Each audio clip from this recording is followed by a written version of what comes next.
yo para que pienses en mí y me llames tu hijo?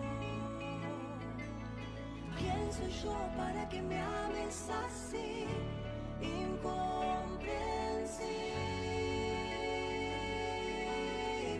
Muchas gracias al Señor por su gran amor e inmensa misericordia. Siempre es mi saludo para cada uno de ustedes, cada uno de los que escuche este video, sea que congregue en la iglesia Elías, la iglesia local acá en Virasoro Corrientes, Argentina, por la duda, o cualquier hermano que escuche de otro lugar, o cualquier persona que pueda escuchar este audio y ver este video.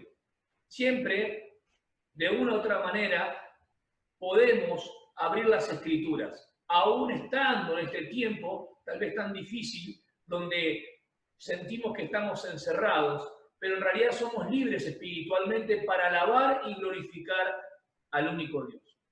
Oramos.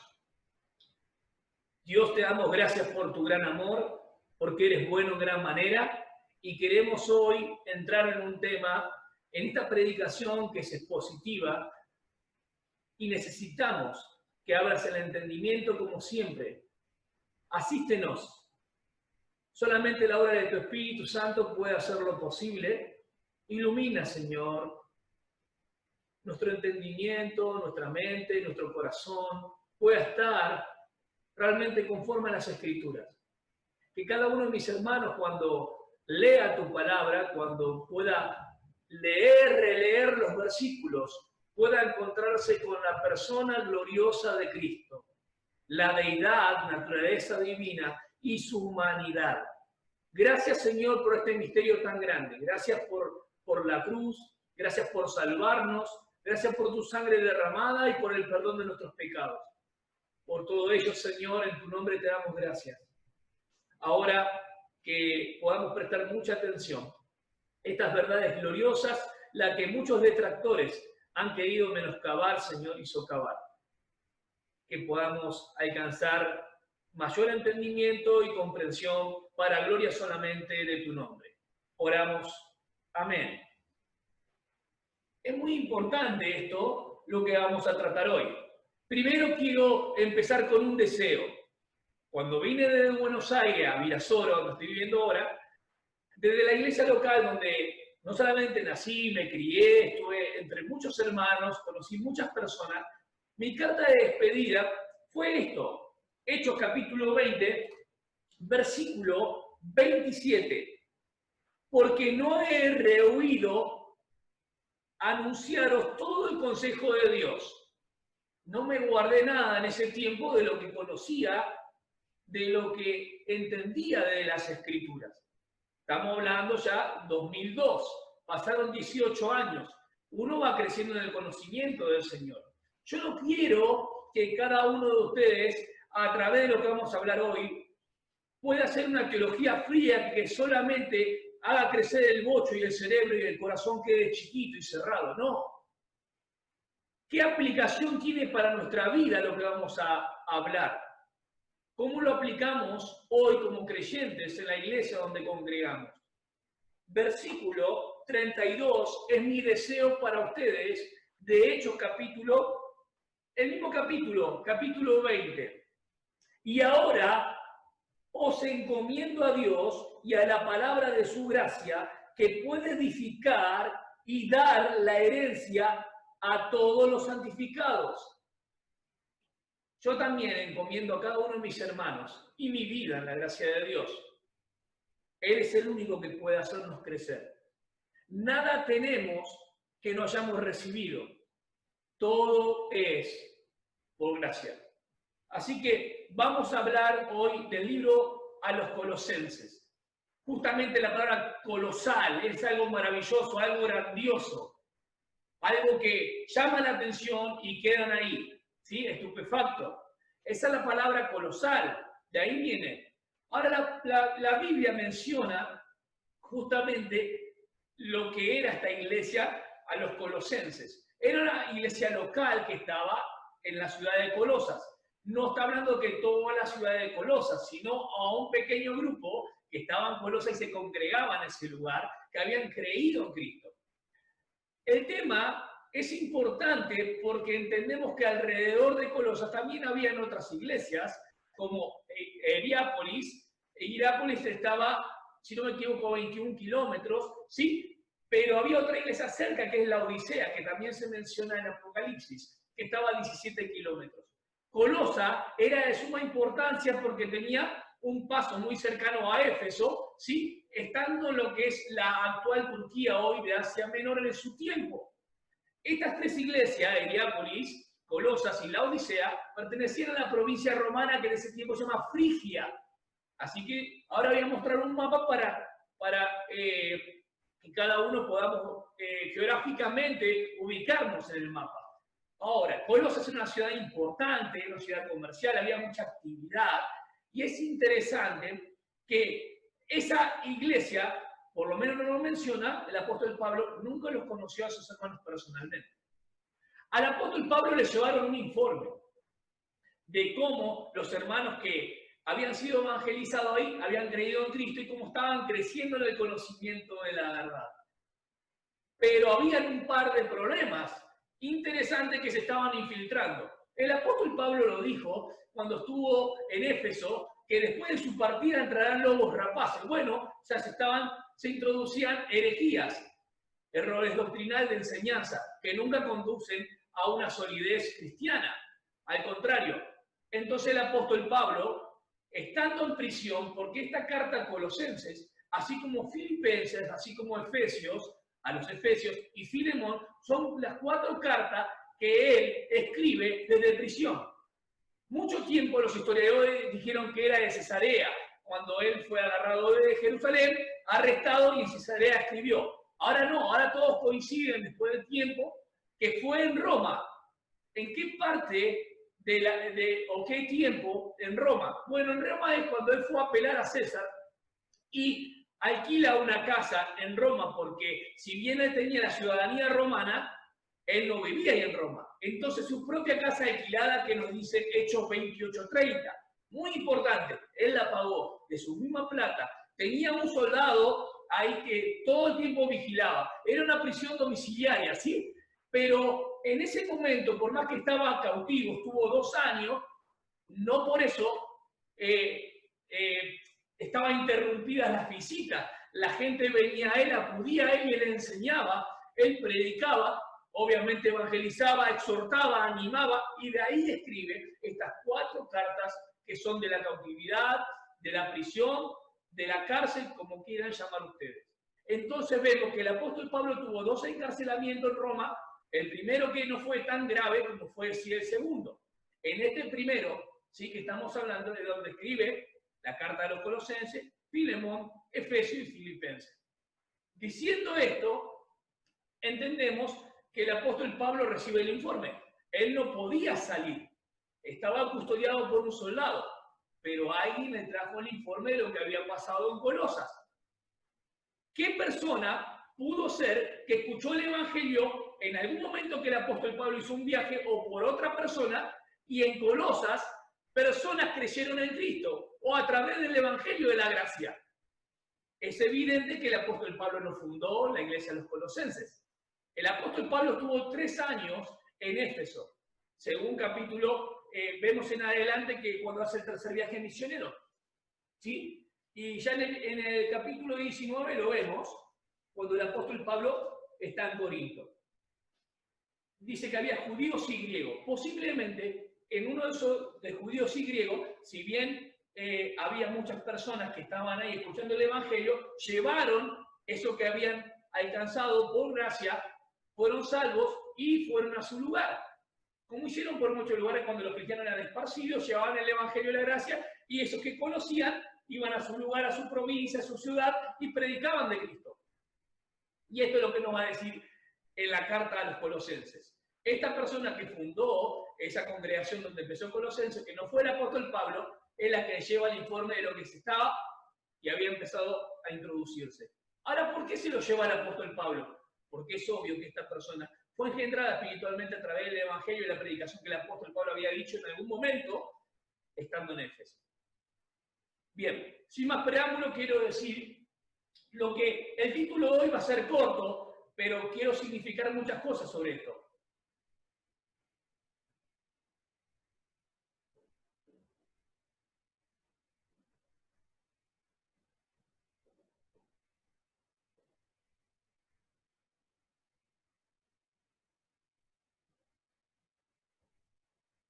Cristo es todo.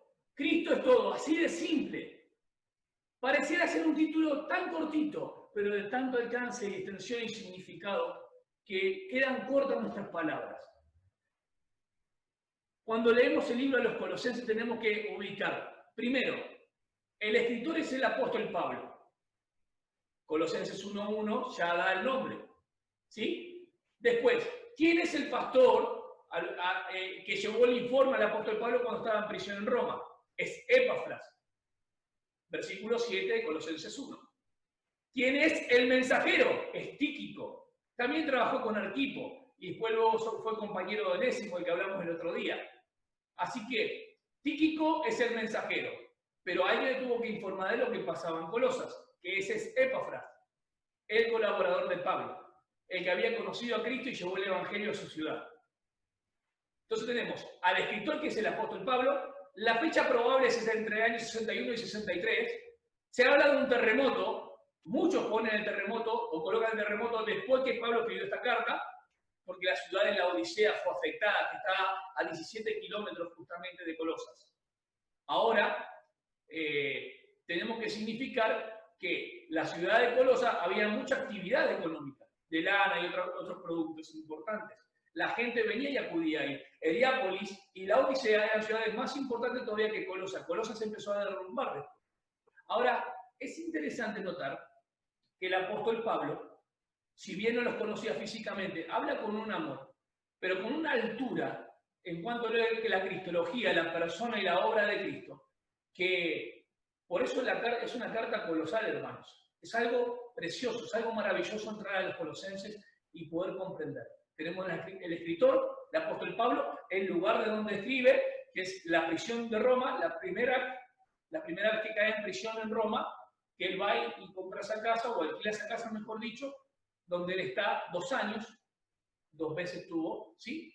Tenemos a Epafras, que es el que da el informe al apóstol Pablo, cuando Pablo estaba en prisión, y tenemos a Tíquico, que es el mensajero, y el que trae el mensaje de lo que Pablo escribió, la carta. Otra cosa más, ¿qué es lo que motiva al apóstol Pablo a escribir a los colosenses? El informe que trae Epafras es que habían entrado, primero le dice, mirá que las personas que hace 5 años creyeron en el Evangelio, que oyeron el Evangelio, están creciendo en conocimiento, en el pleno conocimiento de Cristo, están dando fruto, Pablo. Y Pablo seguramente contento. Pero se han introducido algunas cuestiones, alguna herejía de los agnósticos y demás, que están menoscabando o haciendo insuficiente la obra de Cristo. Entonces el apóstol Pablo dice, están menoscabando la obra de Cristo, están menoscabando la persona de Cristo. Sí, están diciendo que Jesús era un ángel superior, pero que no es Dios. Otros decían que Jesús era 100% humano, pero que realmente un eón vino, se puso en el bautismo un espíritu y después lo dejó en la cruz. Entonces, contra todas esas herejías, contra la filosofía hueca, que lo dice en el capítulo 2, contra los judíos que eran religiosos, el legalismo, el apóstol Pablo va a escribir esta carta. Tranquilos, ustedes están completos en Cristo. Ustedes no necesitan una sabiduría en la tierra para perfeccionarse. Ustedes están en Él. Y él empieza la carta interesante con un saludo. El saludo que va del capítulo 1, versículo 1 al 14 inclusive, va a hablar del saludo, del amor que tiene hacia ellos, animándole a los hermanos de cómo habían escuchado el Evangelio y demás, y la relación que tenía esa congregación con el liderazgo. Ya en el capítulo 1, versículo 15 hasta el 23, vemos cómo el apóstol Pablo va a defender lo que es la deidad de Cristo, obviamente la divinidad y la preexistencia de Cristo, como creador, como Señor, como cabeza de la iglesia y como reconciliador. Hermanos, entonces vemos que todo el capítulo 1, el apóstol Pablo va a hablar de la preeminencia de Cristo en cuanto a lo que es la doctrina. El capítulo 2, La doctrina me refiero proclamada, anunciada, declarada. En cambio, el capítulo 2 ya empieza a hablar de los peligros que se introducían por las herejías y va a hablar de la defensa, la preeminencia de Cristo en cuanto a la defensa en la apología contra todas esas herejías. ¿Y cuál era el remedio? Capítulo 3 y 4, porque tiene 4 capítulos, ya va a hablar de la preeminencia de Cristo en el deber y la práctica de cristiano, pero de la evidencia, de la preeminencia de Cristo viviendo en nosotros, a través de nosotros y siendo demostrada. Tenemos 4 capítulos sumamente importantes. ¿Por qué digo que es Tíquico el mensajero? Porque el capítulo 4, versículo 7 te dice que es Tíquico. Filemón, capítulo, tiene un solo capítulo. Vemos los versículos del 10 al 12, habla de Tíquico, que es el mensajero. Vemos Efesios 6:21 y también es Tíquico. Entonces tenemos el mensajero. Ahora vamos a introducir, solamente voy a marcar 2 partes que es interesante. Capítulo 1, versículo 15 al 19. Y capítulo 1, versículo 20 al 23. Lo que vamos a ver hoy. Acá me habla de la persona de Cristo. Persona de Cristo. Y acá me habla de la obra de Cristo.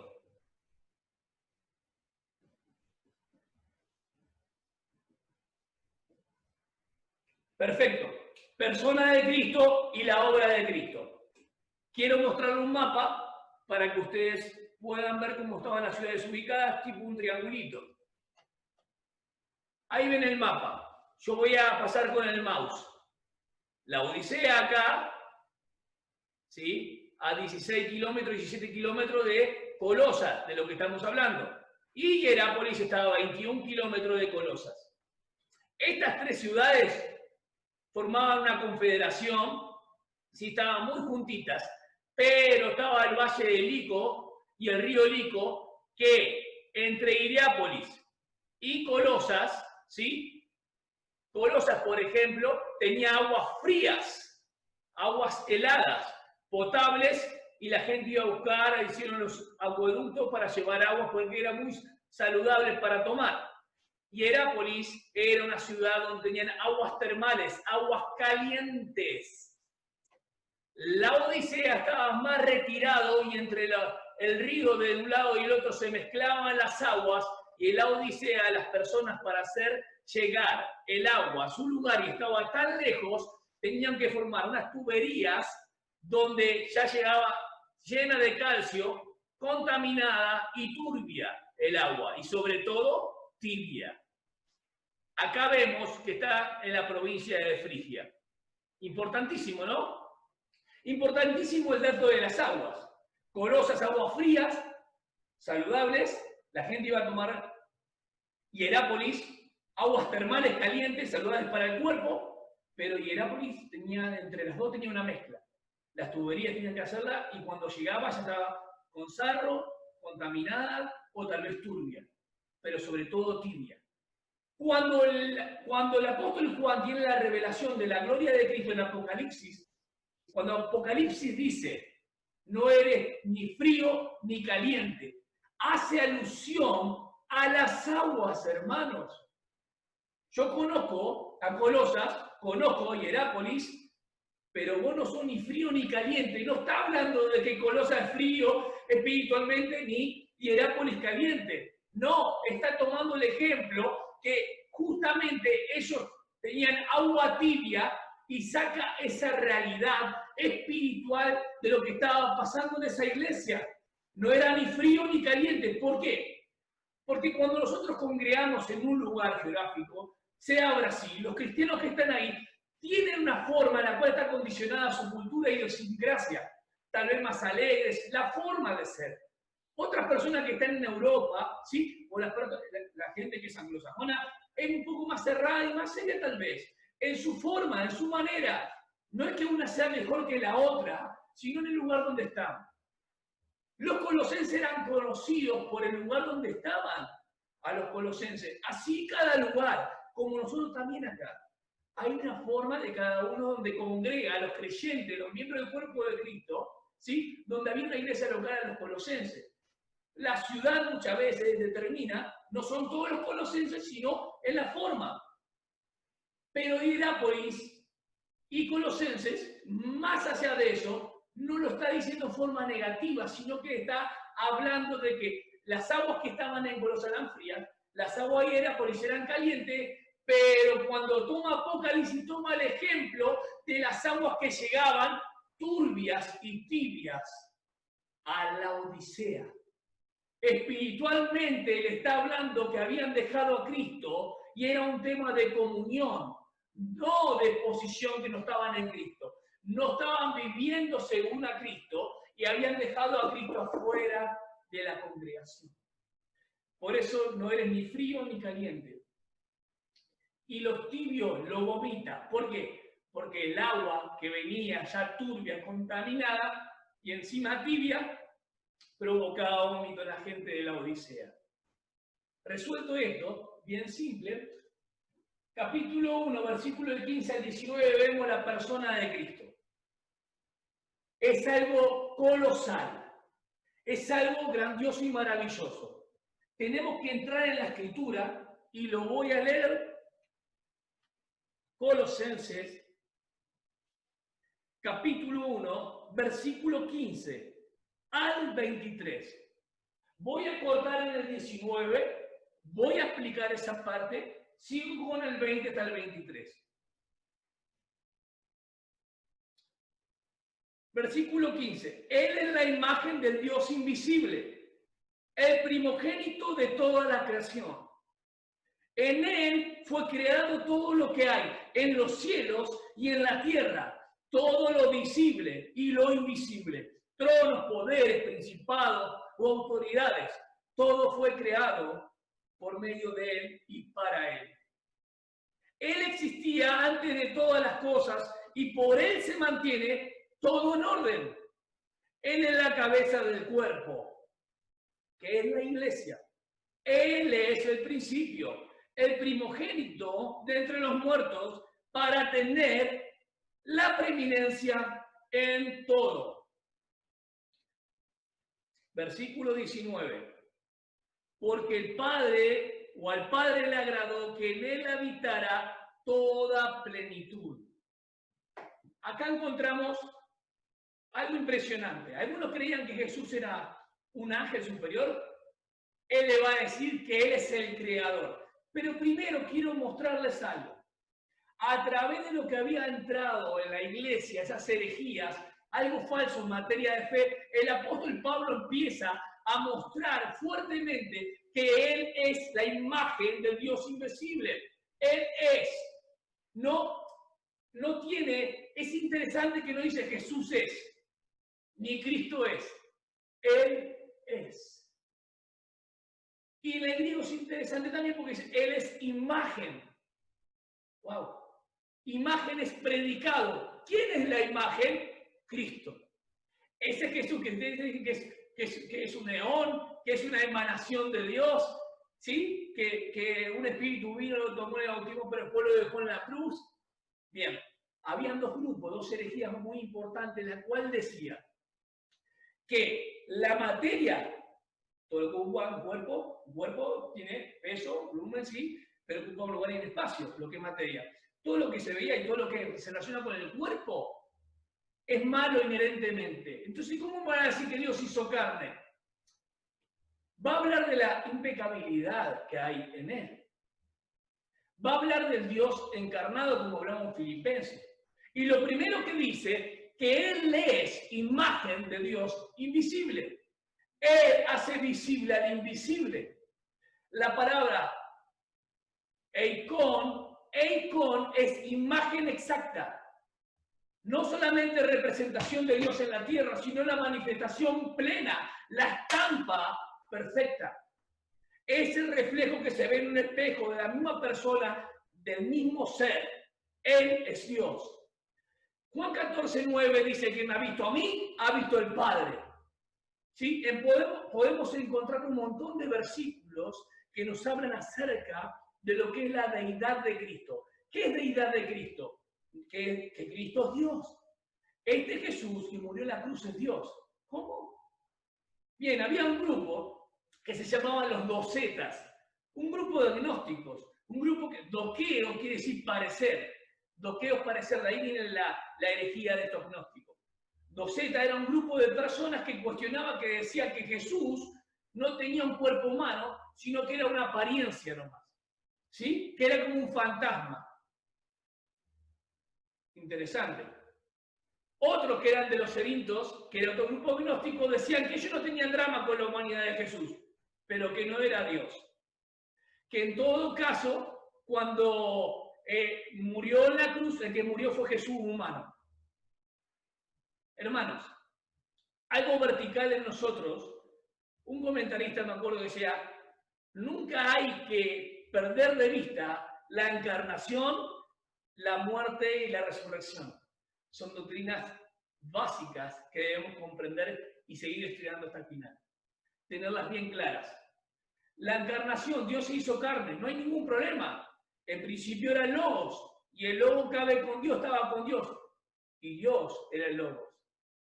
O el Logos era Dios, mejor traducido. El Logos, no hay ningún problema. Jesús afirmó muchas veces diciendo, yo soy, Juan 8:58. Antes que Abraham fuese, yo soy. No dijo yo fui, ni yo seré. Yo soy. O sea que Cristo existió siempre.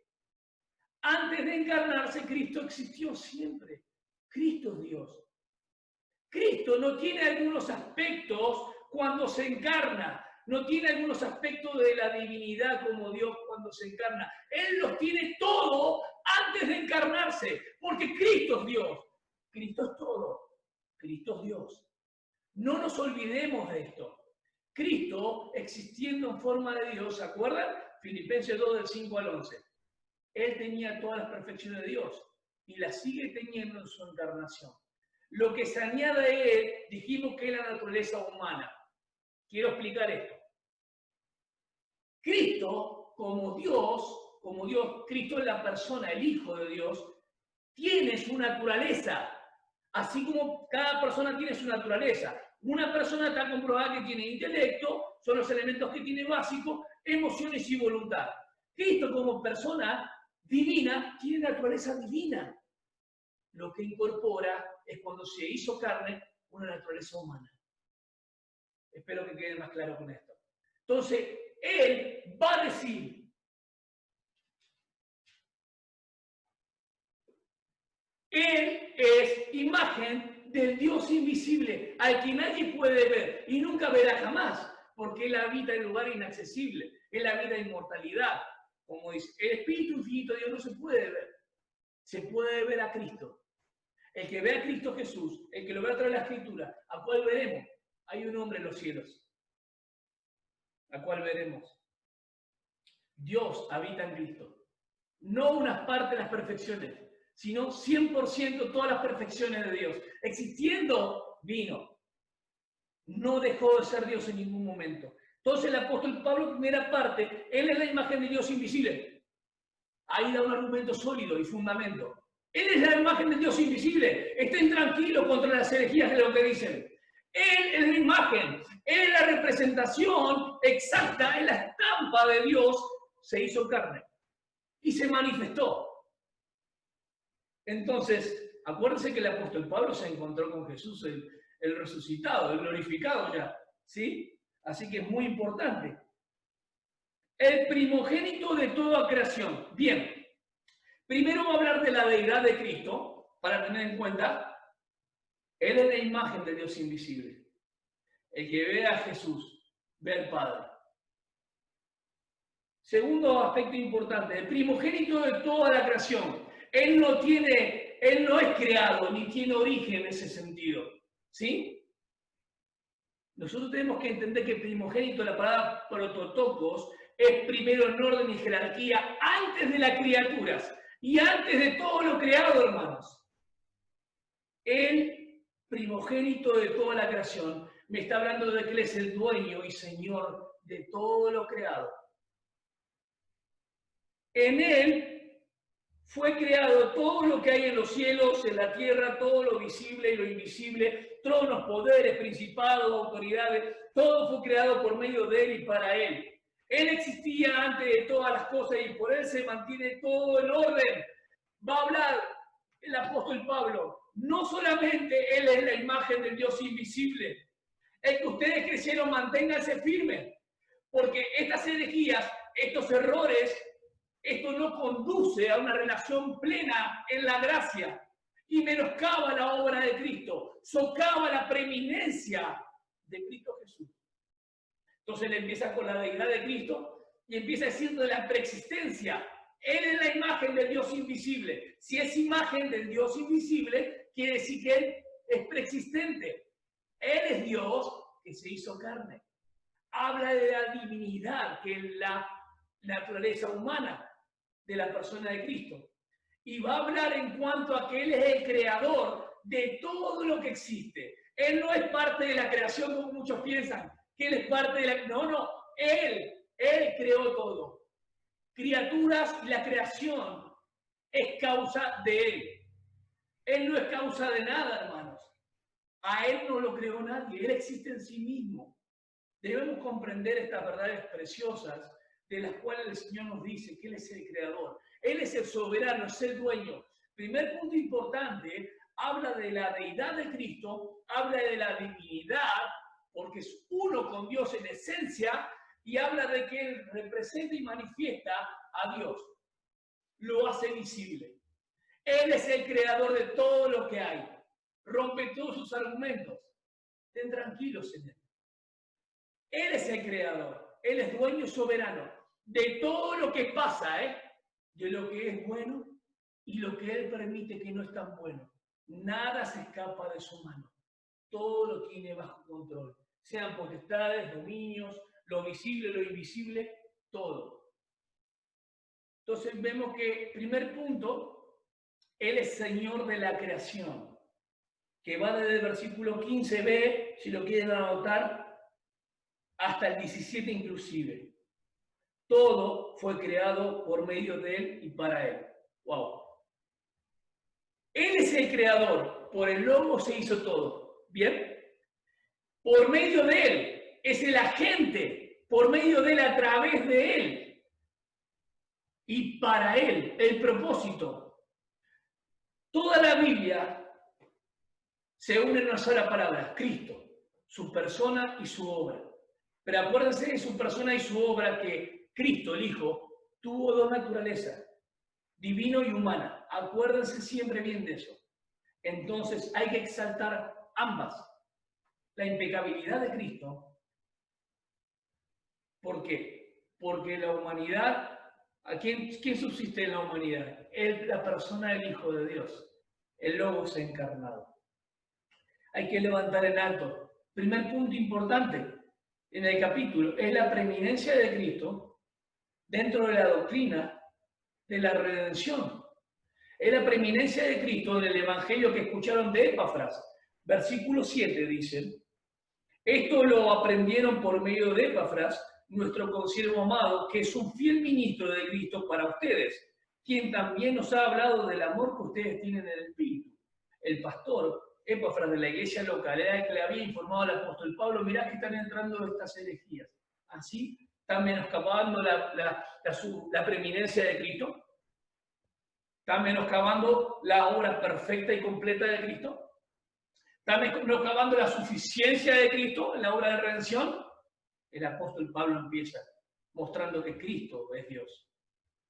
No solamente tiene naturaleza divina, sino que existió siempre. Y no solamente que existió siempre, sino que cuando se encarnó no perdió ninguna de sus perfecciones porque siguió siendo Dios, hermanos. Él es el dueño, Él es el soberano. Y primero le va a colocar a Cristo como el dueño, el creador de las criaturas y la creación sobre todas las cosas que hay, visibles e invisibles. Punto a notar. El prototocos es primero, no es creado Él, Él es el que crea todo lo demás. El que llama las cosas. Acuérdense que cuando se encuentra, capítulo 20 de Juan, ya al final de la resurrección, se encuentra con Tomás y con Dídimo. Cuando lo vio dijo, Señor y Dios. Señor y Dios. Tal vez tenía dudas sobre la resurrección, pero cuando lo vio dijo, Señor y Dios. Se arrodilló. Él es Dios. Tenemos Tito capítulo 2, versículo 13, que nos hablan de lo mismo. Para que crea en ti, Dios, y a tu único Hijo, a quien enviaste. ¿Sí? Es importante. Primera de Juan 5:20, lo mismo. Ahora, ¿qué pasa con el versículo que sigue? Él es la cabeza del cuerpo, que es la iglesia. Él es el principio, el primogénito de entre los muertos para tener preeminencia en todo. ¿Cómo es la cabeza del cuerpo? Claro, Él es el dueño, es soberano, es el amo, es el creador. Tiene derecho y autoridad. Él es la cabeza del cuerpo. Al apóstol Pablo le gusta mucho la parte de la metáfora entre lo que es la cabeza y el cuerpo. Primero, la cabeza, acá no hay un problema de acéfalo, sin cabeza, sin jefe, sin autoridad. Él es la cabeza, acá hay una cabeza, la que dirige, la que controla, la que comunica vida al cuerpo. Hoy hay un montón de cristianos y hermanos que quieren vivir desvinculados de la cabeza que es Cristo. Cada uno de los miembros parte del cuerpo de Cristo. Y Cristo no tiene 20 cuerpos, tiene un cuerpo. Y todas las iglesias locales son expresión de ese único cuerpo que es su iglesia. La cabeza es Cristo. No puede andar el cuerpo por allá cerca de los pies. Tiene que estar vinculado a Cristo, porque Cristo es todo. Cristo es el creador, pero Cristo es la cabeza, hermano. De ahí viene céfalo, justamente de cabeza, autoridad, jefe, orden, jerarquía, superior. Preeminencia es que nadie está por encima de él. Él es superior a todo. Esa es la palabra preeminencia. Preeminencia de Cristo, supremacía de Cristo y suficiencia de Cristo son tres palabras que se conjugan en toda esta carta a los colosenses. Cristo es la cabeza. Los miembros son cuerpo de Cristo. ¿Cómo una persona es miembro del cuerpo de Cristo? Bien simple. Vamos a Corintios capítulo 12, versículo 13. ¿Sí? Corintios 12, 13. Primera de Corintios 12, 13. Porque por un solo espíritu fuimos todos, no por medio de, por un solo espíritu fuimos todos bautizados en un solo cuerpo. Sean judíos o griegos, lo que hablamos el otro día, sean esclavos o libres, y a todos se nos dio beber un mismo espíritu. Primera parte, importante, para entrar en el cuerpo el Espíritu Santo nos incorpora y nos bautiza en este cuerpo espiritual. Cabeza Cristo, el cuerpo de su iglesia. ¿Cómo hace esto? El Espíritu Santo nos une en el cuerpo de Cristo y enseguida ya nos vinculó a través de la obra de Cristo, en unión con Él. Romanos capítulo 6, versículos 3 y 4. ¿No sabéis que todos los que fuimos bautizados en Jesucristo, fuimos bautizados en su muerte?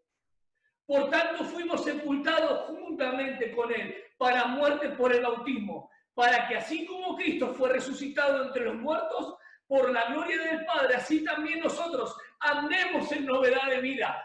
Presten mucha atención a esto, hermano. Es glorioso, mi Cristo es glorioso, es suficiente, es magnífico. Hermanos, Él es la cabeza del cuerpo. Él dirige, Él es el que controla. La cabeza no está desvinculada por un lado como la película El hombre sin cabeza y el cuerpo andando solo. No, la cabeza es la que comunica vida al cuerpo. La cabeza es la que controla y dirige el cuerpo. Los miembros, cada miembro que es incorporado a ese cuerpo, también tiene a Cristo como cabeza. Y esto es indispensable que podamos comprenderlo. No podemos venir a la iglesia cuando queremos. No podemos venir a tomar un compromiso con el Señor solamente de apariencia, sino que nuestros corazones tienen que estar comprometidos con el jefe, con el dueño de todo, con el creador del universo. Pero también es la cabeza del cuerpo que es la iglesia. Entonces nos mete a través de la obra del Espíritu Santo en un cuerpo espiritual y nos une y nos vincula. Hay una unión entre el que redime, el Redentor que es Cristo, y los redimidos que son suyos. Y eso después lo va a significar porque tiene un significado importante, ¿sí? y un propósito y una meta.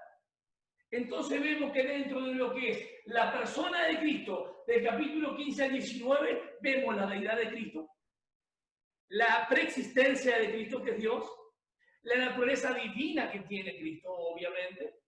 Él es el dueño de toda la creación. Él es la cabeza de la iglesia. Y es interesante, porque Él es el prototocos de la creación, el primero de la creación, el que imparte vida natural. Nadie puede sacar la vida a nadie. Dios es el que da vida. Presten mucha atención, porque ahora viene un versículo sumamente importante.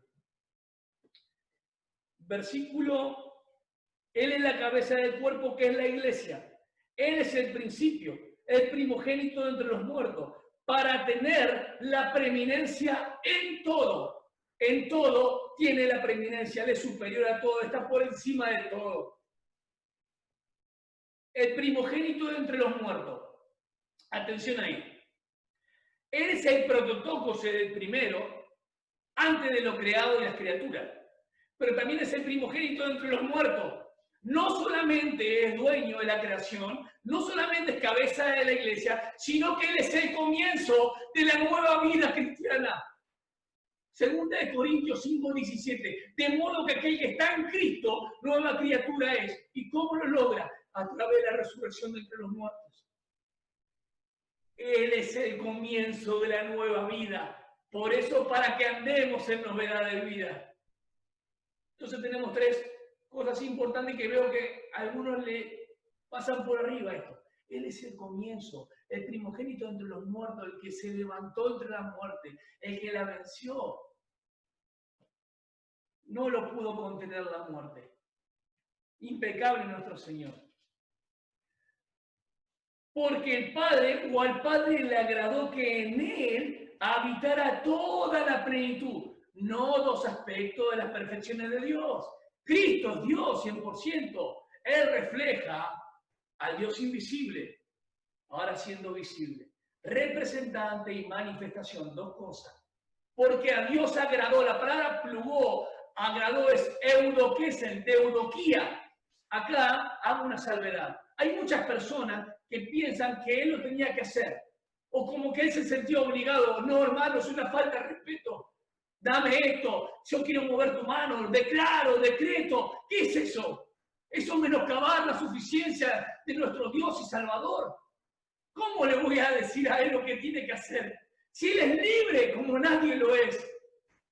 Hermanos, a Dios le plugó la palabra eudoquía, y de eudoquía es, de eudoquía es voluntad. Ahí es agradó, al Padre le agradó. Nadie le obligó.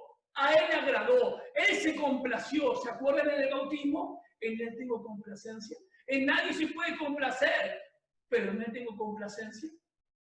Miren lo que es Cristo. Miren a Cristo. Si alguno ve el video, a través de las Escrituras tienen que ver la persona y la obra de Cristo. Y sí o sí va a quedar satisfecho en Él, porque Cristo es suficiente. A Él le agradó. Dice que en Él habitara toda la plenitud, pleroma, toda la plenitud. Lo mismo que Juan, capítulo 1, versículos 15 al 17. El Lobo se hizo carne y vimos su gloria, lleno de gracia y de verdad. No solamente una persona de apariencia, no. De adentro, Él podía impartir gracia. Hermanos, de Él tomamos todo. De Él tomamos esa gracia para poder vivir en la gracia. Nos salvó por gracia para que vivamos y sigamos en la gracia verdadera. ¿Cuántas cosas le está diciendo el apóstol Pablo a los Colosenses? Versículo 20 ya va a hablar de la persona, la obra de Cristo. La obra de Cristo ya como el que reconcilia. Cristo es Dios, Cristo es el centro donde se centraliza, hermano, el cristianismo. En Cristo se centra lo que es toda la creación y la consumación de ese mismo propósito. Lo lleva a cabo, lo sustenta, ninguna cosa se cae de su mano. Él lo sostiene todo. Las leyes que los científicos no saben cómo explicar ciertas cosas, Él las mantiene, las sostiene y las lleva a su propósito, porque Él es la consumación de todo, porque en Él está, porque es para Él todo. Y esto vuelve loco a las personas. porque pueden tornarlo así muy egoísta. Sin embargo, al Creador nadie le puede decir nada. Porque más grande que el libro es el autor del libro. Y Él es todo. Estamos completos en Cristo. El antídoto para el error, y me llama mucho la atención, que cuando David o cualquier hermano puede ver algún defecto, alguna falla de algún hermano pastor o teólogo o lo que sea, va a tratar de examinar lo que dice, y lo vamos a seguir haciendo. Pero el apóstol Pablo le da el antídoto ante los falsos profetas y las herejías que venían a meter estos en la iglesia local, mostrándoles la persona y la obra de Cristo. ¡Qué tremendo! Les da el antídoto contra el error de la doctrina a través de la preeminencia de la persona y la obra de Cristo. Hace el efecto inverso. Al revés, les muestra la persona y la obra de Cristo para que ellos puedan discernir en quién están, bajo el cuidado de quién están, y todas las bendiciones y los beneficios que tienen. Porque así como mencionó el versículo 13 y 14 que lo rescató de las tinieblas y lo trasladó a la luz, no lo dejó caer ahí nomás, sino están y son aceptos en el amado, en el Hijo. Él es el Redentor. Cuando dice el versículo, porque al Padre le agradó que en él habitara toda la plenitud, ¿saben de qué habla? No es lo mismo que el versículo 9 y 10 de Colosenses 2, donde dice, porque en él habita corporalmente la plenitud de la deidad. Ahí, Colosenses 9 y 10 sí está hablando de que Dios se hizo carne y nunca dejó de ser Dios al 100%, con todas las perfecciones de Dios, siendo hombre también. 100% hombre, 100% Dios. Pero acá, que dice, porque el Padre le agradó que en él habitara toda la plenitud, está hablando de la preeminencia sobre todo. Es el Creador, es la cabeza del cuerpo y es el Redentor crucificado y resucitado que imparte vida, da un comienzo nuevo, de modo que aquel que está en Cristo es nueva criatura. ¡Wow! Viene el versículo 20, ya mostrando que Él es no solamente la cabeza del cuerpo que es la iglesia, sino que Él es la reconciliación que hablamos en Corintios. El 20 dice de esta manera, y por medio de Él reconciliar consigo todas las cosas, tanto las que están en la tierra como las que están en los cielos, haciendo la paz mediante de su cruz. Y también a ustedes, que en otro tiempo eran extranjeros y enemigos, tanto sus pensamientos como sus acciones, ahora los ha reconciliado completamente en su cuerpo físico, por medio de la muerte, para presentárselos a sí mismos santos, sin manchas e irreprensibles, siempre y cuando en verdad permanezcan cimentados y firmes en la fe, inamovibles en la esperanza del evangelio que han recibido, el cual se predica en toda la creación debajo del cielo, del cual yo, Pablo, he llegado a ser ministro. Pablo estaba cautivo en prisión y estaba animando a los hermanos de Colosas. Era el cautiverio, era la cuarentena del apóstol Pablo. Sin embargo, nada le impedía a él la libertad espiritual que tenía, porque la gente venía, tantos judíos, y les exhortaba y les mostraba por la escritura del viejo pacto que este era el Cristo. Y a los otros hermanos, seguramente en reunión casera, los ayudaba y los apoyaba para estar sobreedificados sobre el único fundamento que es Cristo. Pablo es un dulos, un esclavo amarrado a Cristo por amor, hasta el final. Hermanos, Cristo es todo. Es el reconciliador y tiene un significado la reconciliación. Ya no somos más enemigos de Él.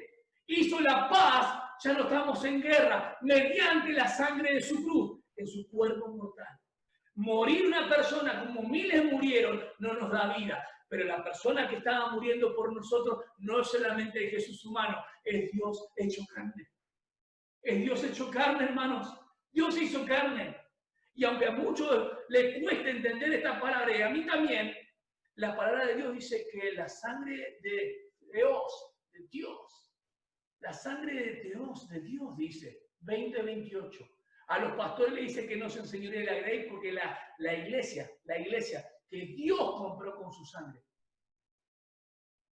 El apóstol Pablo le va a decir que tengan en poco lo que le dicen los demás. que el error de herejías y contra todas estas filosofías huecas que eran de los griegos que influenciaban a los colosenses, y el legalismo judío que era asceta, se autoflagelaban también con un montón de religiosidades, ¿sí? De apariencia, pero no podían afectar un cambio hacia adentro o de adentro hacia su Dios. ¿De qué vale golpear mi cuerpo si mi alma y mi vida está lejos de Dios? Entonces estaba el otro sector, los libertinos, que decían, el cuerpo es malo, ¿sí? Entonces es la cárcel del alma, hago lo que quiero. Estaban los dos grupos. Y el apóstol Pablo muestra la grandeza de la persona y la obra de Cristo. Y decir que ellos estaban vinculados a Cristo y estaban en Cristo para vivir una vida que agrada a su Señor. Este versículo, que puede ser muy conflictivo para muchos, lo voy a leer en otra traducción. Presten atención, que puede confundir. Y dice, le está diciendo si es que permanecen en él. Como una duda. No, hermano, eran cristianos. Eran cristianos que habían sido alcanzados por la proclamación y la declaración del Evangelio. Habían sido convertidos. Pero dicen, si en verdad permanecéis fundados y firmes en la fe es locativo, estar en. Entonces parece duda, ¿no, hermanos? Acá en el español da a entender como si está o no está. No, hermano, está hablando de un ya que permanecéis firmes, porque está hablando de lo que Cristo hizo, la reconciliación. Ya que, por tanto, es una condicional de primera, es una cláusula una condicional de primera clase en el griego, que es una determinada cumplida, ya está cumplido, ya lo hizo Cristo. Eso es importantísimo. La reconciliación ya la hizo Cristo y reconcilió al hombre con Dios mediante la sangre de su cruz. El significado es que ya hay paz con Dios. Vos tenés paz con Dios porque Cristo murió en tu lugar. Y es más, ese es el significado. ¿Y sabés cuál es la importancia o el propósito y la meta de esa reconciliación? Es presentarte delante de Dios como una esposa, como una novia, dice, blanca, irreprochable, sin mancha delante de Él. Ese es el propósito que tiene para la iglesia, para su iglesia, de la cual vos sos parte de una iglesia local, de todas las iglesias que hay en el mundo, de esos creyentes que fueron salvos solamente por gracia. Y un día, Señor, no muy lejos, no estamos muy lejos de que el Señor viene a buscarnos. Sea que muramos o vivamos, somos del Señor. Cristo es todo. Voy a leer Efesios 5:27 para concluir. Este es el propósito. Ustedes pueden leer desde el 20 al 23, que va a hablar de la obra de Cristo en la reconciliación. Ya el capítulo 2 va a hablar de las bases contra el peligro, esas sutilezas de filosofía, religiosidad. Estaban los griegos, estaban los judíos legalistas y estaban los orientales, los falsos maestros. Todos venían a introducir cuestiones heréticas, enseñanzas falsas, para menoscabar la persona de Cristo, que no era Dios, o también de su humanidad, que no era impecable. Entonces el apóstol Pablo defiende, anima a los hermanos y los exhorta a que sigan creciendo en el pleno conocimiento de Cristo. No solamente intelectualmente, sino en gnosis, de esa palabra de ginosco, de conocer experimentalmente al Señor a través de la vida. Que sigan fortaleciéndose, que sigan arraigados, solidificados. Porque dos cosas pueden ocurrir. El error de la doctrina conduce a la impiedad. Y hermanos, el error de la doctrina es una enseñanza mala en cuanto a la salvación, en cuanto a que siempre hay que hacer algo para salvarse, hace que las personas no puedan conocer plenamente la gracia. Y segundo, nunca tienen certeza en lo que es Cristo. Ni una convicción, ni una solidez en cuanto al crecimiento cristiano. Siempre están pendiendo de sus fuerzas, de sus obras, de mantener, de cuidar. Y eso es menoscabar también la obra de Cristo. Efesios 5:27. El apóstol Pablo estuvo 3 años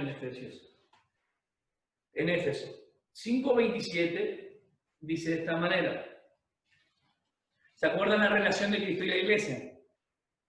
El 27 dice, este es el propósito. El significado de la reconciliación es que por medio de su muerte y su sangre derramada tenemos el perdón del pecado. Entramos en una experiencia nueva. Somos adoptados en él. ¿Sí? Y ya del versículo al final, cuando ustedes leen del 22 al 23 de Colosenses 1, tiene que ver con el propósito y la meta de la que tiene con su iglesia, que es su cuerpo. A fin, es el propósito, de presentársela a sí mismo como una iglesia gloriosa, santa e intachable, sin mancha, ni arruga, ni nada semejante. Y usted dice, ¿cómo se hará esto? Es que se hará porque estamos en él. Porque Dios Padre nos ve a través de la obra de Cristo, del principio de que nos salvó hasta el final que nos llevará. ¿Entiendes esto? Vos y yo estamos firmes en la gracia porque Él nos sostiene. Fuimos salvos por gracia y debemos vivir en la gracia. Es interesante que los miembros del cuerpo, según Corintios capítulo 12, versículo 12, lo va a mencionar.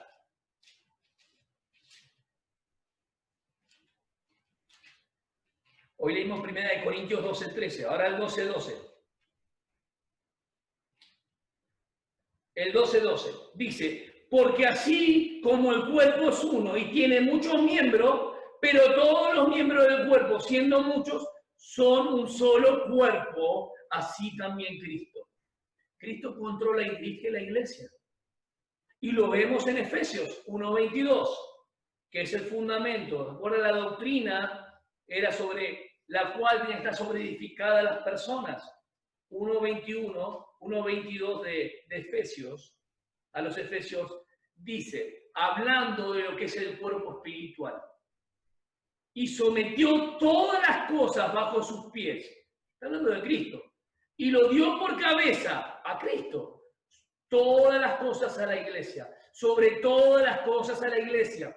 La cual es su cuerpo. La plenitud de aquel que todo lo llena en todo. Cristo es todo. Estamos completos en Él. Estás completo en Él. Gloria a Dios. No hay nada que te haga falta más que Cristo.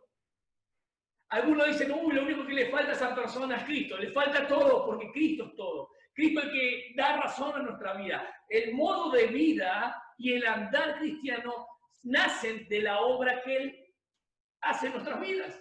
Y la esperanza de saber que si moriremos físicamente, no moriremos eternamente y nunca más estaremos separados de Dios, porque Cristo nos reconcilió para la gloria de Dios Padre. Oramos en el nombre de Jesús. Dios, cuán grande es tu amor y tu gracia. A Dios le agradó. Nadie puede mover la mano a nuestro Dios.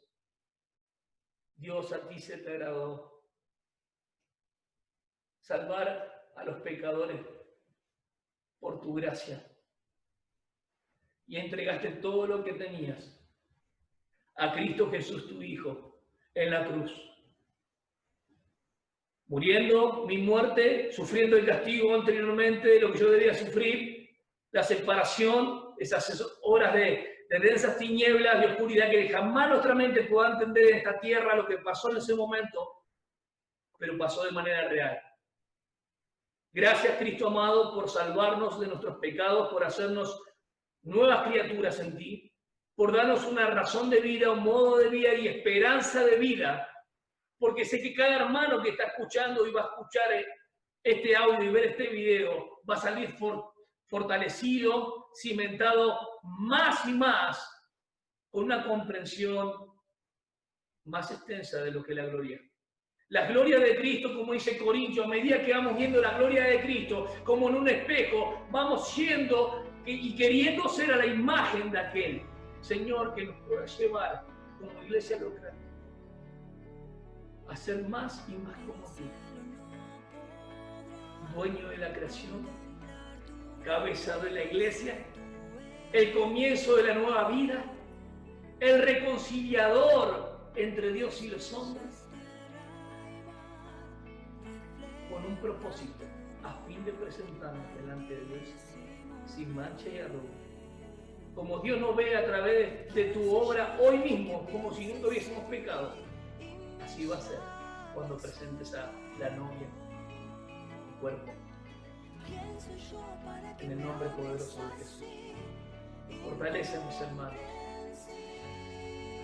Señor, abre los ojos del entendimiento para poder ver la gloria de Cristo y poder comprender que el error de doctrina se combate y se defiende arduamente conociendo la persona y la obra de nuestro Cristo glorioso, Salvador y único Dios.